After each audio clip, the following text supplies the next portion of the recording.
Hello students, now we have moved forward. We have done accounting terminology. आप लोगों को बहुत अच्छे समझ में आ गया होगा कि अकाउंट में कौन कौन से टर्म्स यूज होते हैं मोस्टली, उनको अच्छे से पढ़ लीजिएगा क्योंकि हम लोग थ्रू आउट आपकी लाइफ में अगर कॉमर्स लिया है तो आपको कॉमर्स में आप उन्हीं टर्म से ही मिलना जुलना रहेगा। ठीक, अब हम लोग डिस्कस करते हैं अकाउंटिंग प्रिंसिपल्स। नेक्स्ट उससे आगे थ्योरी बहुत ही मेन पार्ट है किसी भी सब्जेक्ट का हो। अगर आपकी थ्योरी अच्छी है, आपने कंसेप्ट्स अच्छे से पढ़ रखे हैं, तो आप उसके किसी भी प्रैक्टिकल क्वेश्चंस को सॉल्व कर सकते हैं। तो इसलिए मेरा थोड़ा सा जोर थ्योरी पे है कि आप लोग थ्योरी में थोड़े अच्छे हो जाएं। वैसे भी ये लास्ट चैप्टर है थ्योरी का, इस चैप्टर को हम लोगों ने कवर कर लिया, उसके बाद हम लोग प्रैक्टिकल क्वेश्चंस पे ही मूव ऑन करेंगे। लेकिन अगर आपने थ्योरी बहुत अच्छे से पढ़ ली है, if your concept are clear, everything will be fine and it will be very simple for you to solve the practical questions. So let's begin. What is accounting principles? Accounting principles क्या है? तो accounting principles are the principles which are generally accepted by the governments. कह सकते हैं कि ये rules हैं जो बनाए गए हैं जिनको हम accept करते हैं। पहले जो हमारी accounting थी उसके लिए सिर्फ प्रोप्राइटरी था जो उसको चेक करता था, लेकिन आजकल अगर देखें तो हमारी जो भी अकाउंटिंग होती है वो सिर्फ प्रोप्राइटर के लिए नहीं होती है, उसके साथ साथ इन्वेस्टर्स हैं, क्रेडिटर्स हैं, मैनेजर हैं, स्टेक होल्डर, मतलब बहुत सारे लोग हैं जो उस अकाउंट बुक्स को चेक करते हैं। ठीक, तो हम लोग उसी के अकॉर्डिंग इसको मेंटेन करते हैं जिससे कि सभी के लिए क्लियर ट्रांसपेरेंसी रहे। और हम लोग इसको इस तरह से बनाते हैं इन प्रिंसिपल के बेस पे कि ये प्रिंसिपल इस तरह से यूज किए जाते हैं कि हमारी जो अकाउंटिंग है वो सेम रहे, उसमें किसी भी तरह का कोई डिफरेंस ना आए। तो यही हमारी जरूरत है अकाउंटिंग प्रिंसिपल्स के लिए। In order to make the accounting information meaningful for its internal and external users, internal और external users के लिए उस अकाउंटिंग मीनिंगफुल हो, उनको कुछ समझ में आए, तो उसके लिए हम लोग किसकी जो हेल्प लेते हैं, उसके लिए हम लोग अकाउंटिंग प्रिंसिपल्स की हेल्प लेते हैं। अगर हम अकाउंटिंग प्रिंसिपल में देखें तो अकाउंटिंग प्रिंसिपल्स के लिए हम लोग के पास अकाउंटिंग स्टैंडर्ड्स कहते हैं उन्हें हम लोग, जिनके बेसिस पे हम अपनी अकाउंटिंग को करते हैं। तो अकाउंटिंग स्टैंडर्ड में सबसे तीन पहले कंसेप्ट्स इंक्लूड किए जाते हैं। कौन कौन से स्टेप्स हैं? पहला है going concern concept, going concern concept, second one is consistency concept and third one is accrual concept. तो हम इस वीडियो में बस इन्हीं तीन कंसेप्ट्स की बात करेंगे, नेक्स्ट वीडियो में बाकी सारे कंसेप्ट्स की बात करेंगे। तो इस वीडियो में क्या है, going concern concept. Going concern concept का क्या मतलब है? गोइंग कंसर्न से ही आपको पता चल रहा है कि जो हमारा एंटरप्राइज है, जो हमारा बिजनेस है, वो नेवर एंडिंग है, वो हमेशा जिंदगी भर लाइफ टाइम वो क्या करेगा, चलता ही रहेगा। ठीक, तो गोइंग कंसर्न कंसेप्ट का मतलब है कि हमारी जो बिजनेस है, जो हमारी कंसर्न एंटरप्राइज है, वो कभी बंद नहीं होगी, वो हमेशा चलती रहेगी। हम किसी चीज को ध्यान में रखते हुए अपनी अकाउंटिंग को करते हैं। ठीक, तो वो हमेशा ही चलती रहेगी। इसीलिए हम लोग अपनी जो एसेट्स हैं उनको बुक वैल्यू पे नोट डाउन करते हैं और उस पे हर साल डेप्रिसिएशन चार्ज करते रहते हैं। Second is consistency concept. Consistency concept का मतलब है जो भी हम लोग अकाउंटिंग में यूज कर रहे हैं टूल्स को, उन टूल्स को हम कंसिस्टेंटली, उन मेथड्स को हम लोग कंसिस्टेंटली यूज करेंगे। कंसिस्टेंसी का मतलब होता है एक तरह से मेंटेन करना, किसी चीज को एक ही पेस पे मेंटेन करना, एक ही तरह से मेंटेन करना। ये नहीं है कि हम लोग हर साल अपने मेथड्स को चेंज करते रहें, हर साल नए नए मेथड्स को यूज करते रहें, नहीं। तो कंसिस्टेंसी कंसेप्ट क्या कहता है? कंसिस्टेंसी कंसेप्ट कहता है कि जो भी मेथड्स हम लोग अपनी बुक्स को मेंटेन करने के लिए यूज करते हैं, उन मेथड्स को हम लोग चेंज नहीं करेंगे, उनको कंसिस्टेंटली हम लोग लगातार उनको उन्हीं मेथड से अपनी बुक्स को हर साल मेंटेन करते रहेंगे।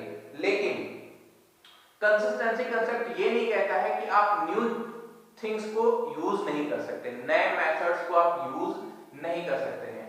वो कहता है कि हम उन्हीं चीजों को यूज करेंगे जो हमारे लिए बेहतर है। लेकिन हम लोग अगर किसी मेथड को चेंज करना चाहते हैं तो हम उन मेथड्स को चेंज कर सकते हैं। ऐसा नहीं है कि हम लोग कोई नया मेथड आ गया है किसी चीज की अकाउंटिंग का या किसी चीज की रिकॉर्डिंग का और हम लोग नए मेथड्स को यूज ही नहीं कर रहे हैं, हम लोग वही पुराने मेथड्स यूज कर रहे हैं अपनी बुक्स को मेंटेन करने के लिए। नहीं, कंसिस्टेंसी कंसेप्ट कहता है कि अगर आप चेंज करते हैं तो उस चेंज के होते समय आपने जितना भी उसमें चेंजेस आए हैं, जो भी उसमें डिफरेंसेस आए हैं, उन डिफरेंसेस को आप नोट डाउन करेंगे कि हमने जो मेथड चेंज किया उनकी वजह से हमारे ये डिफरेंसेस आए हैं। लेकिन हम अगर कोई मेथड चेंज करना चाहते हैं तो हम उन मेथड्स को चेंज कर सकते हैं। जैसे हम डेप्रिसिएशन मेथड है, तो डेप्रिसिएशन मेथड हम लोग स्ट्रेट लाइन है, रिटन डाउन वैल्यू मेथड है, एनटी मेथड है, बहुत सारे मेथड्स हैं।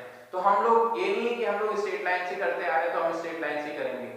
अब हमको लगता है कि हमारा रिटन डाउन वैल्यू मेथड ज्यादा बेहतर है तो हम उससे भी उसको रिकॉर्डिंग करना शुरू कर सकते हैं।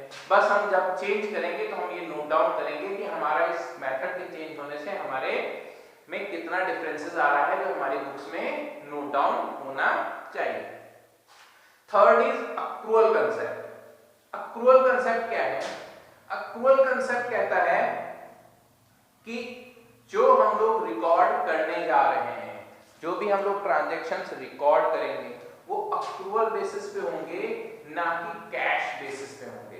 ठीक, अक्रूअल बेसिस का मतलब है कि जो हमने सेल की है उस सेल को हम लोग तुरंत रिकॉर्ड करते हैं, मतलब जो रेवेन्यू है उसको तुरंत रिकॉर्ड कर लेंगे, जो हमने खर्चे करने हैं हम उनको भी रिकॉर्ड करेंगे, लेकिन हम इस चीज का वेट नहीं करेंगे कि वो रेवेन्यू हमें रिसीव हुई है या नहीं हुई है, वो एक्सपेंसेस हमने किए हैं या नहीं किए हैं, मींस आउटस्टैंडिंग तो नहीं है, जो हमारी इनकम है अभी वो आउटस्टैंडिंग तो नहीं, वो इनकम अभी बकाया तो नहीं है जो हमें मिलनी है, इससे हमें कोई मतलब नहीं। हम लोग क्या करते हैं, जो हमें कैश रिसीव हो उसको कैश रिसीव में शो करेंगे, जो हमारी आउटस्टैंडिंग है उसको आउटस्टैंडिंग शो करेंगे, लेकिन हम उसको शो करेंगे अक्रूअल बेसिस पे, कैश बेसिस पे हम लोग खाली शो नहीं करेंगे। ठीक, फॉर एग्जांपल हमारा जो ईयर चलता है वो 1 अप्रैल टू 31 मार्च है, तो हमारी जितनी भी इनकम जनरेट होनी है वो हमें मिली हो या ना मिली हो, हम उस पूरी इनकम को इसी एक साल के अंदर लिखेंगे कि हमारी इनकम इसी साल में थी। ठीक, और अगर हमने किसी तरह से कोई एक्सपेंस किए हैं, उन एक्सपेंस में हमने अभी पेमेंट नहीं किया लेकिन वो एक्सपेंस हो गया है, वो हमने खर्चा कर दिया है लेकिन अभी हमने उसका पेमेंट नहीं, वो आउटस्टैंडिंग है। जैसे मुझे सैलरी देनी है अपने एम्प्लॉय की लेकिन मैंने दी नहीं, तो वो सैलरी क्या है, अभी भी बकाया है ना, लेकिन वो खर्चा तो इसी साल का है, तो हम लोग क्या करेंगे, उस खर्चे को इसी साल में नोट डाउन करेंगे, हम लोग उसको कैरी फॉरवर्ड करते रहेंगे कि एज ए आउटस्टैंडिंग एक्सपेंस है, लेकिन वो पूरे का पूरा एक्सपेंस इसी साल में लिखा जाएगा। हम लोग इसकी अकाउंटिंग कैश बेसिस पे बिल्कुल भी नहीं करेंगे, हम लोग उसको अक्रूअल बेसिस पे ही अकाउंटिंग करेंगे। मींस जो ट्रांजैक्शन जिस समय हो गया है उस ट्रांजैक्शन को उसी समय नोट डाउन किया जाएगा, इररिस्पेक्टिव ऑफ कैश। कैश से कोई मतलब नहीं है, कैश आया है या नहीं आया है इससे हमें कोई भी लेना देना नहीं है, वो हम बाद में देखते रहेंगे कि हमारा कितना आउटस्टैंडिंग है कितना नहीं, लेकिन अगर कोई ट्रांजैक्शन हो गया है तो हम बस उसे नोट डाउन करेंगे, अगर वो कैश में है और कुछ बकाया है तो हम दोनों ही नोट डाउन करेंगे, और पूरा बकाया है तब भी हम उसे नोट डाउन करेंगे। जब कैश बेसिस होता था तो कैश बेसिस में इस चीज को काउंट नहीं किया जाता था, कैश बेसिस में क्या करते थे, कैश बेसिस में जितना भी हमारा कैश आएगा या जाएगा उसी को रिकॉर्ड करते थे। अब पता चला हमारा 2 लाख का सैलरी इस समय आउटस्टैंडिंग है, तो हमने इस समय इस साल में उसको नोट डाउन ही नहीं किया क्योंकि हमने पेमेंट नहीं किया। अब नेक्स्ट ईयर में हम लोग 2 लाख की सैलरी पेमेंट करें तो हम नेक्स्ट ईयर में उसको इंक्लूड कर दे रहे हैं। सैलरी है कब, इस साल की, पेमेंट हो रही है अगले साल में, तो हमारे जो बुक्स ऑफ अकाउंट है उसकी ट्रांसपेरेंसी को नहीं लेके आती, उसमें हम लोग को साफ अपनी क्लियर व्यू नहीं दिखा पाती है, उसमें कुछ डाउट्स ले आते हैं जिससे हमें देखना पड़ता है। तो एक्चुअल बेसिस में क्या है कि हमारी सैलरी इस साल की 2 लाख थी, हमने नहीं दी है, तब भी हम उसको लिख देंगे आउटस्टैंडिंग सैलरी, उसको कैरी फॉरवर्ड कर लेंगे, लेकिन जो 2 लाख हमें इस साल पेमेंट करना था हम लोग अपने यहाँ सैलरी के नाम पे 2 लाख का एक्सपेंस शो करेंगे। ठीक, तो ये 3 कंसेप्ट हैं। एक गोइंग कंसर्न कंसेप्ट है, गोइंग कंसर्न कंसेप्ट कहता है कि हमारा बिजनेस कभी बंद नहीं होगा, हम किसी बेस पे ही अपनी अकाउंटिंग शुरू करते हैं। सेकंड हमारा है कंसिस्टेंसी कंसेप्ट। कंसिस्टेंसी कंसेप्ट कहता है कि हम लोग जो भी मेथड यूज करते हैं अपनी बुक्स को मेंटेन करने के लिए, वो मेथड्स हम साल दर साल उनको यूज करेंगे। We will use that methods regularly and for a longer period of time, consistently, मतलब विदाउट एंड चेंजिंग।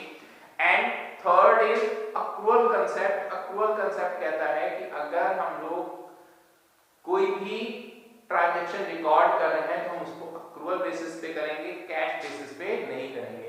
मतलब कैश में हुआ है या नहीं हुआ है उससे मतलब नहीं है, हाँ जो ट्रांजैक्शन ने प्लेस ली है, जो भी उसने ट्रांजैक्शन हमारा हुआ है, उस ट्रांजैक्शन को हम लोग क्या करेंगे अपनी बुक्स में मेंटेन कर लेंगे। ठीक है, तो इस वीडियो में सिर्फ यही 3 कंसेप्ट हैं। नेक्स्ट वीडियो में बाकी सारे कंसेप्ट भी आएंगे जिनको मैं थोड़ा थोड़ा शॉर्ट में समझा दूंगा। आप अगर बुक्स हैं तो बुक से रेफर कर सकते हैं, अगर नहीं है तो आप वेट करिए, जब आपके पास बुक्स आए तो उनसे थोड़ा रेफर करेंगे, तभी आप उनको और अच्छे से समझ पाएंगे। Thank you.